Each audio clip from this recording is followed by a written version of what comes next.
اللہ اللہ اللہ اللہ اللہ اللہ اللہ اللہ الحمدللہ رب العالمین والصلاة والسلام علی حبیبہ محمد وآلہ وصحبہ اجمعین۔ اعوذ باللہ من الشیطان الرجیم، بسم اللہ الرحمن الرحیم۔ والذی ارسل رسولہ بالہدی ودین الحق لیظہرہ علی الدین کلہ وکفی باللہ شہیدا۔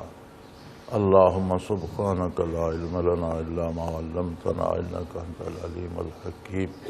مولایا صلی وسلم دائما ابدا علی حبیبک خیر الخلق کلہم۔ الحمدللہ، اللہ کریم نے اتنی فرصت بخشی دنیا میں رہنے کی اور توفیق بخشی اپنا نام لینے کی، اپنی اطاعت کرنے کی، اپنے نبی صلی اللہ علیہ وآلہ وسلم کا اتباع کرنے کی۔ اور ایک بار پھر ہم اس سالانہ اجتماع میں حاضر ہیں، اللہ کریم قبول فرمائے۔ ارشاد باری ہے، تعارف ہے اللہ جل شانہ کا، اللہ کیسا ہے؟ فرمایا هو الذی ارسل رسولہ، اللہ وہ ہے جس نے اپنے رسول کو مبعوث فرمایا۔ اس جملے مبارکہ میں ایک قید لگ گئی ہے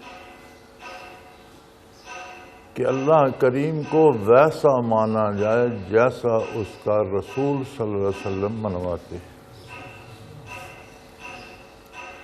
یوں تو دنیا میں کوئی ایسا فرد آپ کو نہیں ملے گا جو ایک ایسی طاقت کو نہ مانتا ہو جو سب پر غالب ہو اور ہماری رسائی سے بالاتر ہو۔ وہ اپنے انداز میں کبھی اس طاقت کا کوئی نام رکھ لیتے ہیں، کوئی طریقے عبادت اختیار کر لیتے ہیں۔ آپ انسانی تاریخ کو دیکھیں تو لوگ جنگلوں میں، ویرانوں میں بھی رہے، تعلیم و تعلم سے نا آشنا رہے، تہذیب سے نا آشنا رہے، لباس تک سے نا آشنا رہے، لیکن دنیا کے کسی کونے میں کوئی فرد کسی مذہب سے ناآشنا نہیں رہا۔ جو غیر مہذب جنہیں ہم کہتے ہیں، انہوں نے بھی کچھ رسومات مذہب کے نام پر بنا رکھی۔ یہ ایک فطری خانہ ہے ہر انسان کے دل میں، اس کے ضمیر میں، اس کے باطن میں، کہ وہ کوئی نہ کوئی مذہب، کوئی نہ کوئی غیبی طاقت جس کی وہ مدد چاہتا ہے، جس سے وہ تحفظ چاہتا ہے، جو اس کی کام کرتا ہے، اس کی مشکلیں آسان کرتا ہے۔ لیکن پھر یہ سارے باطل کیوں ٹھہرے؟ اس سارے کو کفر کیوں کہا گیا؟ اس لیے کہ اللہ کو ایسا مانا جائے جیسا وہ ہے، یہ تو اسلام ہے۔ اپنی پسند سے مانا جائے تو وہ اسلام ہے۔ اب وہ کیسا ہے، اس کی ذات تو انسان کی رسائی سے بالاتر ہے، وہ کیسے اسے پہچانے گا؟ اس کی صفات سے پہچانا جائے۔ اور صفات کیا ہیں؟ جو اللہ کا رسول صلی اللہ علیہ وسلم ارشاد ہے، والذی ارسل رسولہ، اللہ وہ ہے جس نے اپنے رسول کو مبعوث فرمایا۔ اور رسول صلی اللہ علیہ وسلم کو کیا نعمت عطا فرمائی؟ بالہدا ودین الحق، ہر کام کرنے کا صحیح طریقہ۔ خدا عربی میں کہتے ہیں کسی بھی کام کے کرنے کا جو صحیح طریقہ ہوتا ہے اسے خدا کہتے ہیں۔ ایک کام جو کرنا ہوتا ہے، جو صحیح طریقہ جانتا ہے وہ بڑے آرام سے آسانی سے صحیح کام کر لیتا ہے، لیکن جو نہیں جانتا کام تو اسی طریقے سے ہونا ہے، کرتا وہ بھی ویسا ہی ہے، لیکن دھکے کھا کر ذلیل ہو کر تکلیفیں اٹھا کر اور پھر وہ نامقبول بھی ہوتا ہے۔ ہرچہ دانا کند ناداں، لیک بعد از خرابی بسیار۔ جو دانا کرتا ہے بیوقوف بھی کرتا تو وہی ہے، دانا آرام سے کرتا ہے، بے وقوف ذلت و خواری سے کرتا ہے۔ زندگی دانا کی بھی گزر جاتی ہے، بے وقوف کی بھی گزر جاتی ہے۔ دانا سلیقے سے بسر کرتا ہے، بے وقوف ذلت و خواری سے بسر کرتا ہے، بسر دونوں کی ہو جاتی ہے۔ تو رسول کو اللہ کریم نے صلی اللہ علیہ وآلہ وسلم دین حق عطا فرمایا، خدا اور دین حق، ہر کام کے اللہ کو ماننے کا صحیح سلیقہ، اللہ کی اطاعت کا صحیح طریقہ، زندگی کے ہر کام کے کرنے کا صحیح طریقہ۔ اور یہ صحیح طریقہ صرف یہ نہیں کہ دنیا میں آسانی ہو، یہی دین حق بھی ہے۔ اللہ اتنا کریم ہے کہ دنیا میں ہمیں زندگی بسر کرنی ہے، روزی کمانی ہے، بچے پالنے ہیں، والدین کی خدمت کرنی ہے، یا ملک، حکومت، قوم، بین الاقوامی سطح پر کام کرنا ہے، فرمایا ضرور کرو، اس کا طریقہ یہ ہے، ان حدود کے اندر اس طریقے سے کرو۔ پھر اس کا کرم دیکھیے، فرمایا کہ یہی دنیا کے کام جب تم صحیح کرو گے اور میرے بتائے ہوئے طریقے کے جو صحیح ہے اس کے مطابق کرو گے تو اسی پر تمہاری ابدی زندگی اور آخرت بھی تعمیر ہو جائے گی، اس کے لیے الگ تکلف کی ضرورت نہیں۔ اس لیے آپ نے دیکھا یہ بڑا آسمان گواہ ہے کہ جب وہی نازل ہوئی اسے جاننے اور ماننے والی صرف ایک ہستی تھی روئے زمین پر، محمد الرسول اللہ صلی اللہ علیہ وسلم۔ کیسی عجیب بات ہے کہ پوری دنیا میں ایک خبر ایک اللہ کے بندے کے پاس پہنچے صلی اللہ علیہ وسلم، اور روح زمین اقوام عالم اس کا انکار کرنے کو تیار کھڑی ہوں۔ بڑے بڑے دانشور، بڑے بڑے فلاسفر، بڑے بڑے پڑھے لکھے لوگ، بڑے بڑے حکمران، بڑے بڑے لیڈر، ہر طرح کے لوگ کہیں جی نہیں یہ نہیں ہو سکتا، لیکن اللہ کے اس بندے کو اتنا یقین ہو کہ ان سب کی باتوں کو رد کر۔ تو یہاں سے پتہ چلتا ہے کہ دین کے دو حصے ہیں۔ ایک حصہ ہے جو ظاہر علم آپ تک پہنچتا ہے، آپ اسے قبول کرتے ہیں، لا الہ الا اللہ محمد الرسول اللہ صلی اللہ علیہ وسلم۔ جس نے قبول کر لیا وہ مسلمان ہے، اور ایک مسلمان کے جتنے حقوق ہیں وہ اسے حاصل ہیں۔ دوسرا حصہ وہ تیقن ہے جو نبی علیہ الصلوۃ والسلام کو حاصل ہے کہ یہ بات یہی آخری بات ہے۔ یہ دو حصے ہیں، ایک حصہ ہے بات کو سننا، جاننا، علم، ایک ہے اس پر حق الیقین۔ کتنے لوگوں نے انکار کیا، کتنے لوگوں نے تردید کی، کتنے بڑے بڑے جلسے ہوئے مکہ مکرمہ میں، کتنے دانشور جمع ہوئے، کتنے لوگوں نے حضور کو اس راہ سے ہٹانے کی کوشش کی، کتنی چیزیں پیش کی، حکومت آپ کو دے دیتے ہیں، دولت جمع کر کے دے دیتے ہیں، یہ دے دیتے ہیں، وہ دے۔ کیا خوبصورت جواب حضور نے فرمایا کہ اگر میرے ایک ہاتھ پر چاند لا کر رکھ دو اور ایک پر سورج، میں پھر بھی یہی کہوں گا کہ میں کہہ رہا، کیونکہ یہی حق ہے۔ دنیا کی دولت یا اقتدار یا سیاسی اقتدار یا یہ تو تم دے سکتے ہو، سورج چاند تو تم نہیں لا سکتے، اگر وہ بھی لا کر رکھ دو میں پھر بھی یہی کہوں گا کہ یہی حق ہے۔ یہ تیقن کہاں سے آئے، یہ اعتماد کہاں سے آئے؟ الحمدللہ ہم جدی پشتی مسلمان ہیں، ہمارا قبیلہ آوان جو ہے یہ حضرت علی کرم اللہ وجہ الکریم کی نسل سے ہے، اور حضرت علی اللہ کا وہ بندہ جسے بچپن میں ہی وحی پر ایمان نصیب ہوا۔ تو اتنے عرصے سے 1450 سال سے ہمارے باپ دادا سارے ہم کلمہ گو آئے، لیکن ہم سے آج بھی پوچھا جائے تو ہم کہتے ہیں یار کہتے تو ہیں آخرت ہوگی، قیامت ہوگی، اب دیکھا جائے گا کیا ہو۔ وہ جو ٹھوس یقین ہے نا وہ نہیں ملتا۔ جو یہاں اسلام کی آمد کے بعد اقوام مسلمان ہوئیں ان کو بھی تو صدیاں بیت چکی ہیں، یہاں تو پہلی صدی میں ہی اسلام آ گیا تھا، صحابہ کے عہد میں اسلام آ گیا، 1400 صدیاں تو سب کو ہو گئی جتنے مسلمان یہاں بستے ہیں، لیکن وہ یقین اگر آپ سینوں میں تلاش کرنے نکلیں تو وہ نہیں ملتا۔ اگر وہ یقین ہوتا تو ہر برائی سے روک دیتا، وہ یقین ہوتا تو جھوٹ بولنے سے روک دیتا، وہ یقین ہوتا تو حرام کھانے سے روک دیتا، جہاں جتنا ہے اتنا روک دیتا ہے۔ یہ یقین کہاں سے آئے؟ تو یہ دو نعمتیں تقسیم ہوتی ہیں آقا نامدار صلی اللہ علیہ وسلم سے،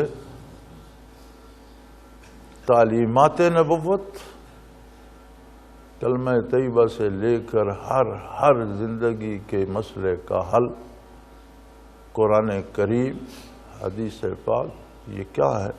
سب تعلیمات نبی کریم صلی اللہ علیہ وسلم۔ اس کے ساتھ ایک شعبہ اور ہے، برکات نبوت۔ جو برکات نبوت ہیں وہ یقین اور تیقن، جو ان تعلیمات پر بندے کو قائم کر دے اور وہ کہے کہ یہ یقیناً ہونا ہے، اور زندگی اس کی تیاری میں بسر کر دے۔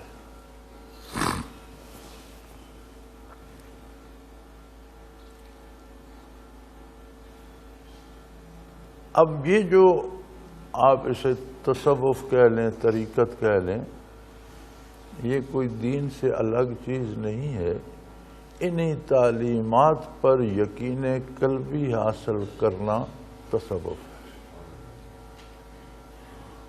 کسی کشف کا نام تصوف نہیں ہے، الہام و القاء کا نام تصوف نہیں ہے، کسی کرامت کا نام تصوف نہیں ہے، کسی کے کام آنے کا نام یا کسی کو دعا دینا یا کسی کی اولاد ہونا، یہ تصوف نہیں۔ تصوف کیا ہے؟ تعلیمات نبوت پر یقین کامل کا حصول، اور یہ یقین کیفیت دل کی ہے۔ اسی لیے ایمان کی شرط میں بھی ہے نا کہ اقرار باللسان و تصدیق بالقلب، زبان سے اقرار اور قلب سے تصدیق، تب ایمان۔ اب تصدیق قلبی کا تو ہمارے پاس کوئی معیار نہیں، لہذا ہم جو زبانی کلمہ پڑھتے ہیں ہم اسے مسلمان سمجھتے ہیں، لیکن آخرت میں زبان پہ فیصلے نہیں ہوں گے، کیفیت قلبی بھی ساتھ دیکھی جائے، یہ کہتا کیا تھا اور اس کے دل میں کیا تھا۔ وہ جو دل میں ہوتا ہے وہ کردار بن جاتا ہے، جو زبان پر ہوتا ہے وہ دعویٰ رہ جاتا ہے۔ یہ ایک اصول ہے کہ زبانی جو آپ کہتے ہیں اسے آپ کا دعویٰ کہا جا سکتا ہے، لیکن جو دل میں ہوتا ہے وہ کردار بن جاتا ہے۔ تو اپنا باطن کوئی دیکھنا چاہے تو وہ اپنا کردار دیکھے، اپنے رویے دیکھے، اپنا ذریعہ معاش دیکھے، اپنے خرچ کرنے کے انداز دیکھے، اپنی زندگی کے اطوار کا موازنہ کرے کہ حضور اکرم صلی اللہ علیہ وسلم نے کس انداز سے جینے کا حکم دیا اور میں کس انداز سے جی رہا ہوں۔ تو جو دل میں ہوتا ہے وہ کردار بن جاتا ہے، جو زبان پہ ہوتا ہے وہ دعویٰ رہ جاتا ہے۔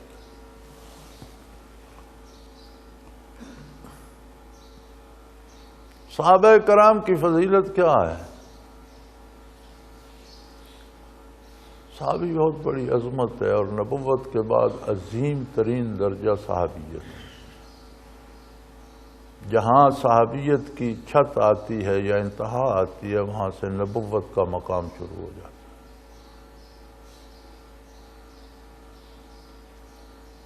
اور صحابیت کے لیے کتنے پاپڑ جھیلنے پڑے اور کتنی مشقتیں کی گئیں۔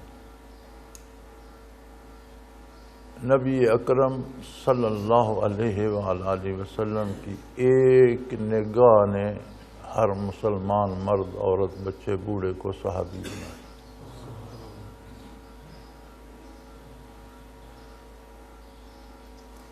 صحابی کا مفہوم یہ ہے کہ اس نے صرف تعلیم حاصل نہیں کی، وہ یقین بھی حاصل کر لیا جو محمد رسول اللہ کے کلمہ اطہر میں۔ اور جس درجے کا وہ یقین صحابی کو میسر ہوا، غیر صحابی کو نہیں۔ یہ کیفیات کی بات ہے، قلب کی کیفیات ہیں۔ اب جو درجہ نگاہ پیغمبر صلی اللہ علیہ وسلم سے نصیب ہوا، وہ اس کے علاوہ کسی دوسری ذریعے سے تو نصیب نہیں ہو سکتا۔ تو صحابی صحابہ کیوں ہیں؟ انہیں صرف تعلیمات نبوت نہیں پہنچی، وہ برکات نبوت بدرجہ اتم پہنچے، اور انہیں ارشاد باری کے ایک ایک لفظ، ایک ایک کام پر پورا یقین حاصل تھا۔ کیسے عجیب لوگ تھے۔ لمبا واقعہ میں اپنے مقصد کی بات درمیان سے لیتا ہوں۔ کچھ صحابہ سے دھوکہ کر کے مشرکین نے انہیں شہید کر دیا، وہ لڑ کر شہید ہوئے۔ تو اس واقعہ کیا حضور اکرم صلی اللہ علیہ وسلم کو بھی بڑا رنج ہوا، لیکن اس کے بعد ایک صحابی کا قاتل بارگاہ نبوی میں آیا۔ کتنی حیرت انگیز بات ہے کہ انہیں شہید کرنے کے بعد ایک صحابی کا قاتل بارگاہ نبوی میں آیا، اور اس نے عرض کی یا رسول اللہ، میں اس لیے حاضر ہوا ہوں کہ میں ان قاتلوں میں سے ہوں جنہوں نے آپ کے صحابہ کو شہید کیا ہے، لیکن جس بندے کو میں نے شہید کیا ہے، میں نے اسے نیزہ مارا تو اس کے سینے کے پار ہو گیا، اور اس کے آخری الفاظ یہ تھے، فزت ورب الکعبہ۔ مشرکین عرب بھی اپنے انداز میں بیت اللہ کی عزت بہت زیادہ کرتے تھے، اور رب کعبہ کو بھی اپنے انداز میں مانتے تھے، جو میں پہلے عرض کر چکا ہوں۔ اب اس کے پاس یہ تصور نہیں تھا کہ ایک شخص عین مرتے وقت آخری جملہ جو کہے اور رب کعبہ کی قسم کے ساتھ کہے وہ جھوٹ کہہ سکتے۔ اس نے کہا اس نے سچ۔ لیکن یہ فلسفی میری سمجھ میں نہیں آئی کہ وہ تو ہار گیا، وہ قتل ہو گیا، مر گیا، وہ کہتا ہے میں جیت گیا۔ وہ کیسے جیت گیا؟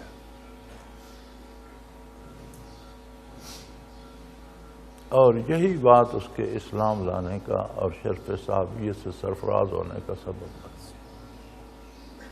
آپ یقین کی کیفیت دیکھیں نا کہ میدان کارزار میں سینے سے نیزہ پار ہو گیا، آخری لفظ یہ نکلے کہ رب کعبہ کی قسم میں جیت گیا، میں شہید ہو گیا، میں اللہ کی بارگاہ میں سرخرو ہو کر پہنچ گیا۔ یہ وہ قلبی یقین تھا۔ یقین کمزور ہوتا تو شاید کہتا ہے میں مارا گیا.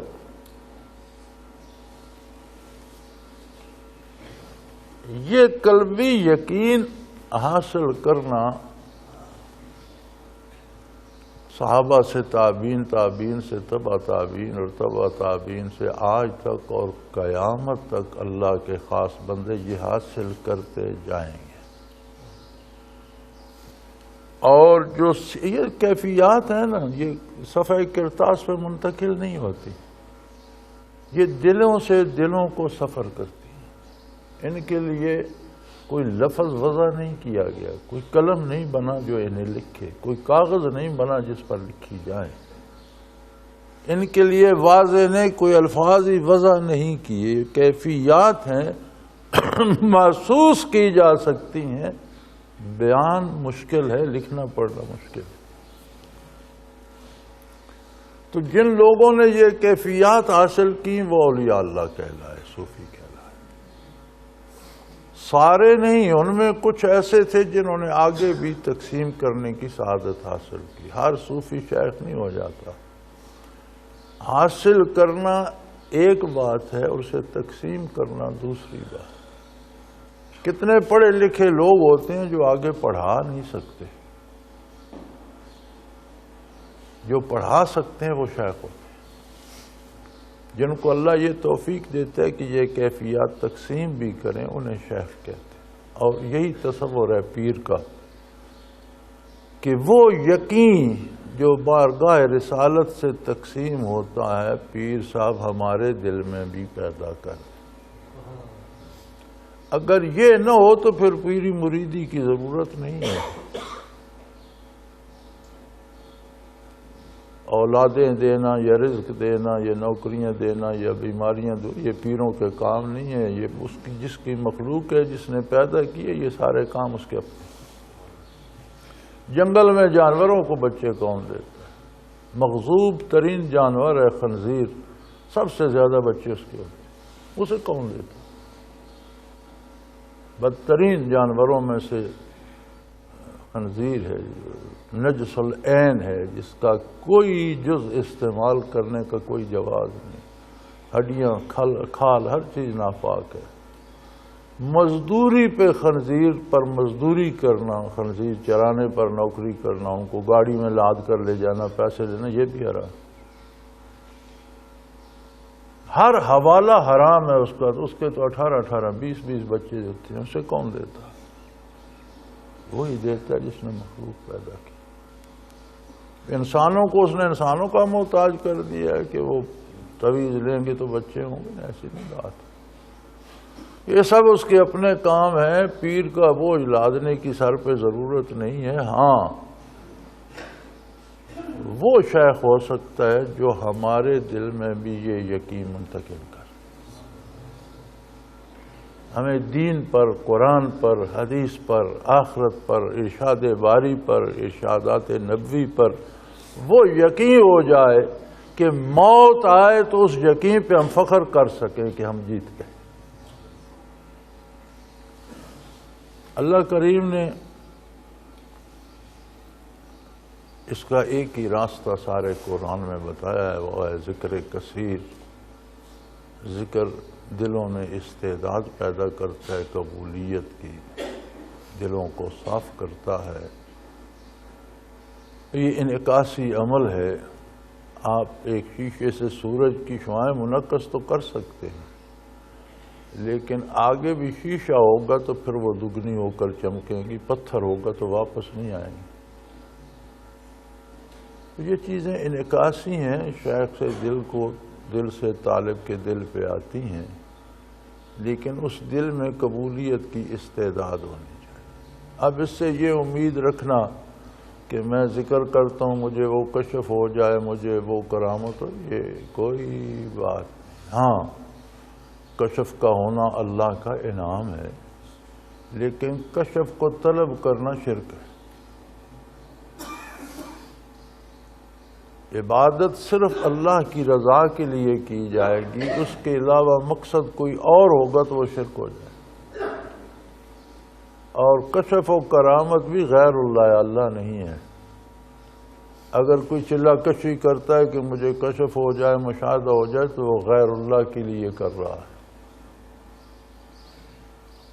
ہاں اللہ کریم عطا کر دیتے ہیں تو یہ ان کا انعام ہے۔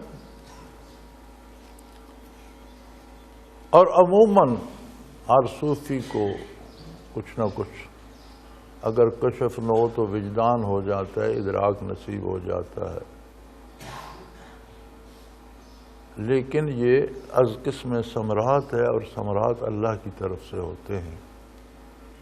صوفی ان کا طالب نہیں ہوتا، طالب رضائے باری کا ہوتا ہے، اور رضائے باری اس قلبی یقین میں ہے جس کا بندہ مکلف ہے۔ جتنا یقین ہوتا ہے اتنا عمل ہوتا ہے، اتنی رضائے باری نصیب ہوتی ہے۔ تو کوشش یہ کرنی ہے کہ مجھے وہ یقین حاصل ہو جائے۔ اس کا اصل مقصد جو ہے، یا اس مجاہدی کی سارا ماحصل جو ہے، وہ کیفیت ہے کہ تعلیمات نبوت پر یقین ہو جائے۔ ہمارے پاس اللہ کریم کا کلام بھی تعلیمات نبوت میں سے، ہمیں نبی کریم صلی اللہ علیہ وسلم نے عطا فرمایا کہ یہ قرآن ہے۔ قرآن کی تفسیر بھی ہمارے پاس ارشادات نبوت حدیث پاک موجود ہے۔ اب ہمارے پاس جس چیز کے ہم محتاج ہیں، ضرورت مند ہیں، وہ یقین۔ وہ یقین کتابوں سے نہیں آتا، مضامین پڑھنے سے نہیں آتا، باتیں سننے، تقریریں سننے سے نہیں آتا، وہ انعکاسی عمل ہے اور دلوں سے دلوں کو منتقل ہوتا ہے۔ دلوں کو منتقل کرنے والا دل اگر کامل بھی ہو، قبول کرنے والے میں استعداد نہ ہو تو کیا فائدہ ہو؟ اگر قبول کرنے والے میں استعداد ہے اور پیر صاحب ہی نقلی ہیں تو کیا فائدہ ہو؟ لہذا دیکھنا یہ ہے کہ جسے میں پیر یا شیخ بنا رہا ہوں، کیا اس کی مجلس میں مجھے کوئی ذرا اس یقین کا ملتا ہے؟ مولانا رومی فرماتے ہیں، چنی مردے کے یابی خاکے ہوش۔ اگر ایسا بندہ مل جائے جس سے یہ یقین دل میں پیدا ہوتا ہے تو اس کے پاؤں کی خاک بن جائے۔ اسیر حلقہ فترہ کے ہوش، اس کی جوتیوں کا غلام بن جاؤ، پھر اسے مت چھوڑ، کیونکہ یہ مقصد حیات ہے۔ تو اللہ کریم نے ہمیں توفیق دی ہے، ہم رات دن مجاہدہ کرتے ہیں الحمدللہ۔ اس میں ہمیں یہ یقین تلاش کرنا ہے اپنی اپنی حیثیت کے مطابق جتنا اللہ کریم عطا کر۔ کشف و مشاہدہ کسی کو ہوتا ہے تو پہلی بات تو یہ ہے کہ دین سارے کا سارا ہی کشف ہے، لیکن کشف ہے محمد الرسول اللہ صلی اللہ علیہ وسلم، اللہ کے نبی کا کشف، وہی ساری کشف ہے۔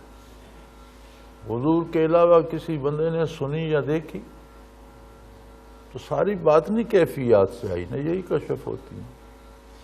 اس کی تشریح حدیث پاک ساری کشف ہے، لیکن یہ کشف ہے اللہ کے نبی اور رسول کا۔ کسی ولی کو کشف ہوتا ہے تو وہ حضور کی شریعت، حضور کے کشف پہ پیش کیا جائے گا، اس کے تابع ہے تو درست ہے، اس سے ٹکراتا ہے تو اس کو غلطی لگے گی، غلطی اس طرف۔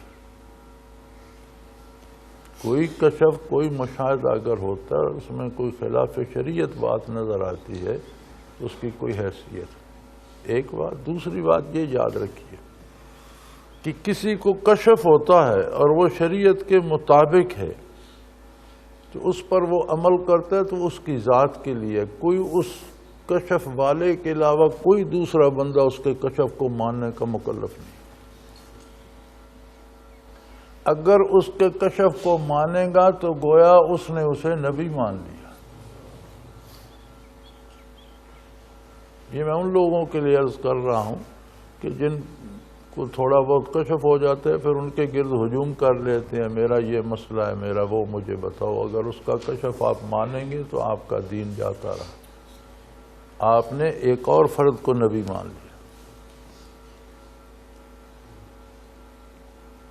اور جس کو کشف ہوتا ہے وہ شریعت کے مطابق بھی ہے، وہ اس پر عمل نہ کرے تو ممکن ہے کوئی دنیا کا نقصان ہو جائے، گناہ نہیں ہوتا، آخرت کا کوئی نقصان نہیں ہوتا۔ یعنی وہ اتنا کم تر درجہ ہے ولی کے کشف کا کہ دنیا کا کوئی شاید اسے نقصان ہو جائے، آخرت کا نقصان نہیں ہوتا۔ اس لیے ہم سب مکلف ہیں۔ یہاں تو شور یہ ہوتا ہے کہ کوئی خواب دیکھ لے تو اس نے شور میں مجھے یہ خواب آئی ہے، مجھے یہ، اس کی تعبیر کیا یار، 2 لقمے کم کھا کر 100 خوابیں کم آئیں، گلے گلے تک بھر کر سو گے تو مختلف خوابیں آتی رہیں۔ جب کشف کی یہ حیثیت ہے تو خواب کی کیا ہوگی؟ چنانچہ حضور اکرم صلی اللہ علیہ وسلم نے اصول بنا دیا خواب کا، ارشاد فرما دیا کہ اچھا خواب آئے، آنکھ کھلے تو الحمدللہ کہو، اللہ کا شکر ادا کرو اور بات ختم۔ کوئی برا خواب آئے تو لا حول ولا قوت پڑھ کر اپنی بائیں طرف تھوک دو، بات ختم۔ اس سے زیادہ خواب کی کوئی حیثیت نہیں۔ تو ہمیں تو سارا دن یہ خوابوں والے چکر چڑھائے رکھتے ہیں، اتنے لمبے خواب، میں نے وہ خواب دیکھا، وہ دیکھا۔ ایک ساتھی کے بہت سے خط آتے تھے، آج یہ خواب، میں نے اسے لکھا یار تھوڑا سا کم کھایا کر، روزانہ میرا سر بھی کھا گئے ہو، معدے میں بخارات اٹھتے ہیں، مختلف تصویریں ذہن میں بناتے رہتے، تم 8 صفحے کے خط لکھنے بیٹھ جاتے، پھر نہیں آیا خط، کیا اس نے کھانا کم کر دیا یا لکھنا چھوڑ دیا، بہرحال کچھ ہوا۔ تو میرے بھائی آپ کا ٹارگٹ یہ ہے اجتماع میں، اللہ کریم آپ کو توفیق دے، پورا اجتماع نصیب فرمائے۔ کسی کو لمحہ مل جائے غنیمت ہے، دن مل جائے 2 دن 4 دن، تو آپ کا ٹارگٹ یہ ہے کہ وہ یقین کا کوئی قطرہ دل میں اتر جائے، جس نے وہ کیفیت پا لی وہ جیت گئے۔ اور یاد رکھیں اللہ کی رضا کے علاوہ کوئی ٹارگٹ ہونا نہیں چاہیے۔ یہ یقین رضا باری کا سبب ہے، اس لیے یہ مطلوب ہے، بجائے خود مطلوب نہیں ہے۔ یہ اللہ کے واسطے سے، جس طرح جنت کو مانگنے کا حکم دیا گیا قرآن میں، حدیث میں، تو جنت اللہ تو نہیں ہے لیکن اللہ کی رضامندی کی سند ہے، سرٹیفکیٹ ہے اللہ کی خوشنودی کا، اس لیے مانگی جاتی ہے۔ یہ یقین اللہ کی رضامندی کا سرٹیفکیٹ ہے، اور پوری عملی زندگی کو بدلنے کے لیے یہ یقین چاہیے۔ اپنے اندر یقین نہ ہو تو زندگی میں تبدیلیاں نہیں آتی، جتنا ہو اتنی مثبت تبدیلیاں آ جاتی۔ اور اس کو پرکھنے کا ایک ہی طریقہ ہے، کسی صاحب کشف سے پوچھنے کی ضرورت نہیں، اپنے کردار کو دیکھو، وہ آپ کو بتا دے گا کہ آپ کے اندر کتنا یقین ہے۔ کیونکہ جتنا یقین ہوتا ہے اتنا کردار نکھرتا جاتا ہے، سدھرتا جاتا ہے، اتباع رسالت نصیب ہوتی چلی جاتی ہے۔ اور اسی کو فنا فی الرسول کہتے ہیں کہ بندے کی اپنی پسند کوئی نہیں، جو رسول صلی اللہ علیہ وسلم کو پسند ہے وہی اس کی پسند ہے۔ فنا فی الرسول کا مقصد یہ ہے کہ اس کی اپنی رائے ختم ہو گئی۔ اور ایمان کا تقاضا بھی یہی ہے کہ کسی معاملے میں وہ ذاتی ہو، قومی ہو یا بین الاقوامی ہو، آپ کی اپنی رائے ختم ہو جائے، آپ بارگاہ رسالت سے پوچھیں یا رسول اللہ اس کا کیا کرنا ہے، اور وہ اس پر عمل کریں۔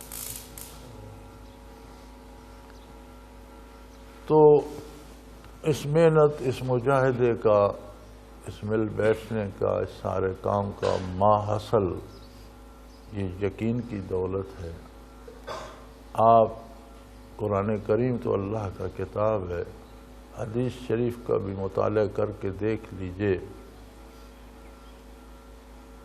لاکھوں کی تعداد میں احادیث مبارکہ ہیں، لیکن وہ یقین سے پر ہیں، کسی جملے میں کوئی کمزوری نہیں ہے۔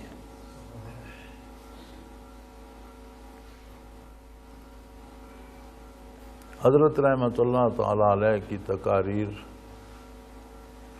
اس وقت ویڈیو تو تھا نہیں، آڈیو تھا، تو وہ آڈیو کیسٹس پہ موجود ہیں۔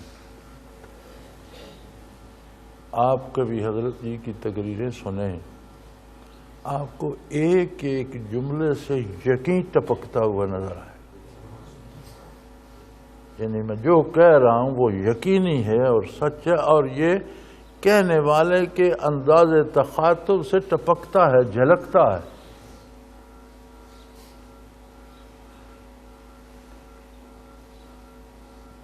تو اس سارے مجاہدے کا حاصل یہ ہے کہ اللہ ہمیں وہ یقین کی قوت بھی دے دے، برکات نبوت میں سے بھی حصہ دے دیں، اور ہم اس یقین پر، اس اعتماد پر، قلبی کیفیات پر زندگی ختم کریں اور سرخرو ہو کر آخرت میں جائیں۔ حضرت علی کرم اللہ وجہ الکریم کا ایک قول ہے، وہ فرماتے ہیں اگر آج قیامت قائم ہو جائے تو مجھے کوئی حیرت نہیں ہوگی۔ عجیب بات ہے نا کہ دنیا فنا ہو جائے، نئی دنیا بن جائے، مردے زندہ ہو جائے، جنت دوزخ سامنے آ جائے، فرماتے ہیں مجھے حیرت نہیں ہوگی، اس لیے کہ مجھے اس پر اتنا ہی یقین ہے جتنا چیز کو دیکھ کر یقین۔ تو دیکھی چیز سے تو حیرت نہیں ہوتی، ایک چیز کو آپ نے پہلے دیکھ رکھا ہے پھر وہ سامنے آ جائے تو حیرت تو نہیں ہوگی۔ فرماتے ہیں اگر آج قیامت قائم ہو جائے مجھے کوئی حیرت نہیں ہوگی۔ یقین کا وہ درجہ ہے جیسے ہر چیز بچشم خود دیکھی ہوئی ہے، یہ مقصود ہے، اور یہ حاصل کرنے کا نام تصوف ہے۔ دل کو اتنا صاف کرنا ہے، آئینہ دل کو اتنا دھونا ہے، اتنا چمکانا ہے کہ اس میں وہ یقین منتقل ہو جائے، آخرت پر، حساب کتاب پر، اللہ کی بارگاہ میں حاضری پر، عذاب و ثواب پر یقین حاصل ہو جائے۔ اللہ کریم ہم سب پر رحم فرمائے، ہمیں محنت کی توفیق دے اور اس پر ثمرات مرتب فرمائے، ایمان پر زندہ رکھے، اسی یقین پر موت نصیب فرمائے، اور اللہ اپنے بندوں کے ساتھ ہمارا حشر فرمائے، اپنی ناراضگی سے محفوظ رکھے۔ وآخر دعوانا ان الحمدللہ رب العالمین۔ الحمدللہ رب العالمین، والصلاة والسلام علی حبیبہ محمد وآلہ وسلم۔ اللہم ربنا لا تقتلنا بغضبک ولا تہلکنا بعذابک واعف عنا قبل ذلک۔ اللہم ربنا لا تسلط علینا من لا یرحمنا، انت ولینا فی سفرنا وحضرنا فی مالنا واہلنا، ولینا فی الدنیا والآخرہ، توفنا مسلمین والحقنا بالصالحین۔ اللہم انصر الاسلام والمسلمین، اللہم اید الاسلام والمسلمین، اللہم اعز الاسلام والمسلمین، فإنک علی کل شیء قدیر۔ وصلی اللہ تعالی علی حبیبہ محمد وآلہ وسلم برحمتک۔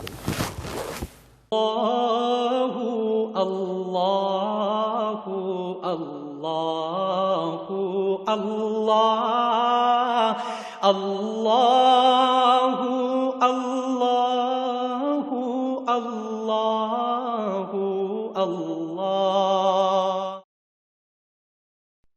حضرت امیر محمد اکرم آوان مد ظلہ العالی دارالعرفان منارہ ضلع چکوال میں سالہ سال سے قرآن و حدیث کے اوپر خطابات کر رہے ہیں اور سلسلہ نقشبندیہ اویسیہ کے مطابق لوگوں کو ذکر الہی کی تربیت دے رہے ہیں۔ وہ قرآن پاک کی تفسیر ترتیب وار بیان کر رہے ہیں۔ تفسیر قرآن کو وہ موجودہ ملکی اور بین الاقوامی حالات کے مطابق بیان کرتے ہیں۔ موٹر وے سے کلر کہار کے انٹرچینج سے نکلتے ہوئے، کلر کہار کی جھیل سے ہوتے ہوئے، میانی، بوچھال اور نور پور سے گزرتے ہوئے دارالعرفان منارہ پہنچ سکتے ہیں۔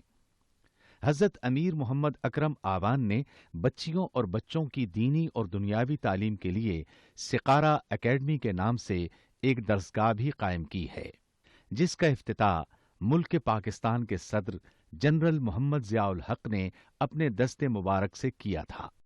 وہ تمام احباب جو اسلام کی طلب رکھتے ہیں ان سے گزارش ہے کہ دارالعرفان منارہ ضلع چکوال میں امیر محمد اکرم آوان صاحب کے خطابات سے مستفید ہوں۔ وہ ہر جمعے کو نماز سے پہلے بیان فرماتے ہیں۔ ہر ماہ کی پہلی اتوار کو ماہانہ اجتماع ہوتا ہے جس میں آپ خصوصی خطاب فرماتے ہیں اور پاکستان کے چاروں صوبوں سے احباب اس اجتماع میں شرکت کرتے ہیں۔ اس کے علاوہ یہاں سال میں 2 مرکزی اجتماعات بھی ہوتے ہیں، ایک رمضان المبارک میں اعتکاف کا اجتماع اور دوسرا جولائی اور اگست میں 40 دن کا اجتماع ہوتا ہے جس میں روحانی تربیت کی جاتی ہے۔